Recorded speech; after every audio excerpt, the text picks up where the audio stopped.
পটল পনির করবো। হ্যাঁ, যে কাঁচা টমেটো আছে, কাঁচা লঙ্কা আছে, পটলটা আছে, লবণ হলুদ মাখিয়ে রেখেছি। পনির গুলো হালকা করে ভেজে নিচ্ছি।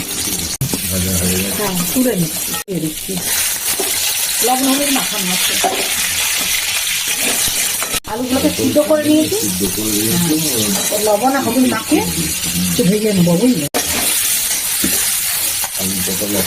হ্যাঁ হ্যাঁ হ্যাঁ। এখন জিরে দিয়ে দিলাম, কাঁচা লঙ্কা দিয়ে দিচ্ছি। দিলাম আমি লঙ্কা গুঁড়ো দিলাম, তেল গুঁড়ো দিলাম, গরম মশলা দিয়ে দিলাম, কষিয়ে নিয়েছি। এবারে জল দিয়ে দিলাম, একটু লবণ দিয়ে দিচ্ছি, মিষ্টি দিয়ে দিলাম। এবারে পনিরগুলো দিয়ে দিচ্ছি। এরকম ঝোল রাখবো, ভাতে মাখিয়ে খাবে।